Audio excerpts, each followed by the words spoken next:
नमस्कार दोस्तों, मैं हूं प्रदीप डबास। दोस्तों, दुनिया के सबसे ताकतवर राष्ट्रपति खुद को शांति का मसीहा कहते हैं। नोबेल की दौड़ में खुद को सबसे आगे बताते हैं, लेकिन असली हकदार कौन बना? 20 साल से तानाशाही से लड़ती एक अकेली महिला अपने देश में छिप कर रहने को मजबूर, लेकिन फिर भी लोकतंत्र की मशाल जलाती है। आज सवाल सिर्फ इतना नहीं है कि मारिया कोरिना मचाडो को क्यों नोबेल मिला या ट्रंप क्यों छूट गए। सवाल ये है कि क्या दुनिया की सबसे प्रतिष्ठित शांति का पुरस्कार अब भी वाकई बहादुरी, बलिदान और बदलाव के लिए है, या फिर बड़ी बड़ी हस्तियों के प्रचार तंत्र के लिए? अब बड़े सीधे मुद्दे पर आते हैं। ट्रंप बार बार दावा करते रहे कि उन्हें नोबेल शांति पुरस्कार मिलना ही चाहिए, क्योंकि उन्होंने गाजा में सीज फायर का प्लान पेश किया। इजराइल और हमास मान गए। चलिए मान भी लिया जाए कि ये एक कामयाबी है, लेकिन क्या शांति नोबेल के लिए ये मापदंड है? 11 दिन में शांति का पूरा आविष्कार कर दिया ट्रंप ने, क्योंकि सच्चाई ये है कि 20 जनवरी 2025 को ट्रंप राष्ट्रपति बने और सिर्फ 11 दिन बाद नामांकन बंद। इतने कम वक्त में उन्होंने कौन सी दुनिया बदल दी?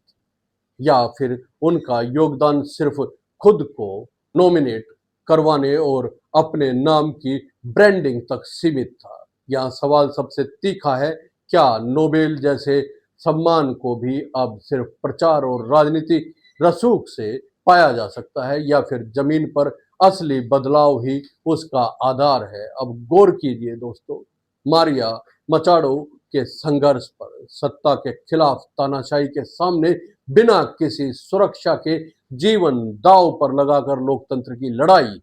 कोई ये नहीं कह सकता कि ये मचाडो का संघर्ष मैनेज्ड था या कैमरा फ्रेंडली था। वेनेजुएला की संसद में खुलेआम तानाशाह सावेज को चोर कहना, 9 घंटे 45 मिनट के भाषण के बीच में काटना, क्या यह किसी सामान्य नेता की हिम्मत है? सत्ता के बूटों के सामने आवाज उठा देना और फिर देश भर में जनता को एकजुट करना, ये शांति के नाम पर राजनीतिक खेल खेलने वालों के लिए आईना कहा जा सकता है। यहाँ सिर्फ ट्रंप, जिनकी नॉमिनेशन के लिए दुनिया भर के दोस्त देश लॉबिंग और प्रेस रिलीज भेजते हैं। अमेरिका के सबसे चर्चित यहूदी संगठन ने तो यहां तक कह दिया कि नोबेल को ट्रंप प्राइज कर देना चाहिए। वाह, मतलब नोबेल का नाम भी राजनीति के हवाले कर दो।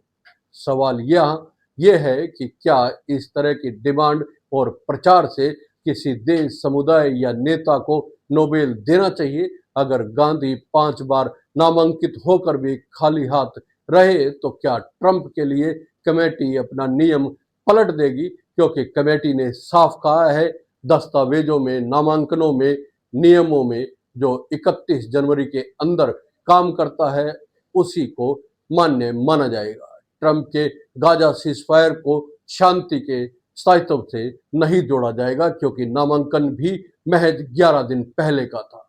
अब आप सोचिए, क्या बुद्धिमत्ता की ये सबसे निर्णायक संस्था दुनिया की सबसे मजबूत डील मेकर के शो ऑफ में बह जाएगी? अब मैदान की सच्चाई पर लौटते हैं। मचाडो ने कोशिश नहीं छोड़ी। 2024 में उनकी राष्ट्रपति पद की उम्मीदवारी बैन हुई तो उन्होंने दूसरा चेहरा आगे किया, विपक्ष को टूटने से रोका। चुनाव हारने के बाद भी बजाय विदेश भागने के खुद को देश में छिपा लिया। आयरन लेडी का असली मतलब यही होता है।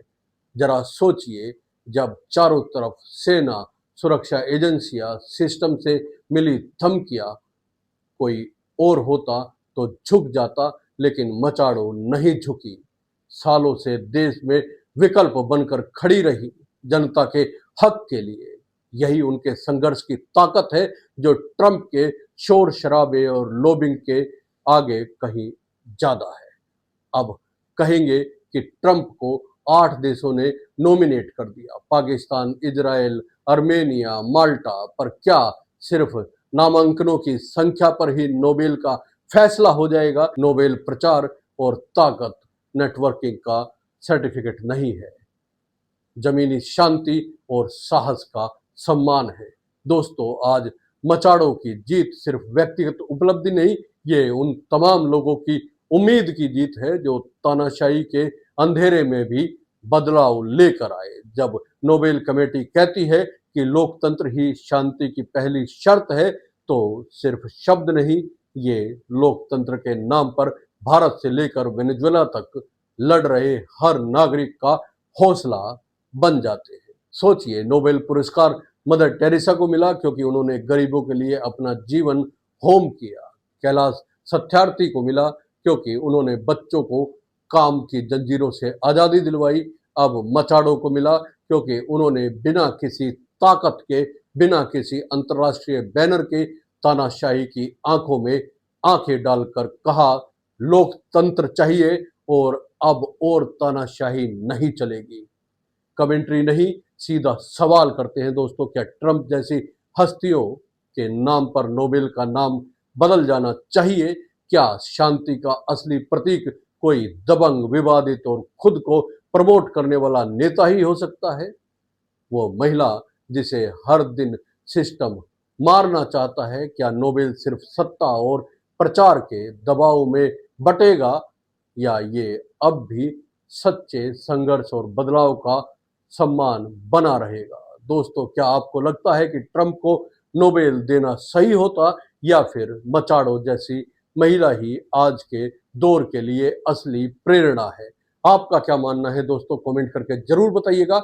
ये वीडियो, ये विश्लेषण, ये बात, ये टिप्पणी अगर आपको पसंद आई है तो शेयर कीजिएगा और लाइक कीजिएगा। चैनल को सब्सक्राइब करना ना भूलें, क्योंकि सवाल ये नहीं है कि कौन दावेदार था, सवाल ये है कि आज शांति और लोकतंत्र की सबसे बड़ी मिसाल कौन है? धमकियों, जेल और तानाशाही के खिलाफ सिर उठाने वाली मारिया मचाड़ो, या अखबारों, ट्वीट्स, बयानबाजी में शांति के मसीहा बने डोनाल्ड ट्रंप? फैसला आपके हाथ में है। जय हिंद, नमस्कार।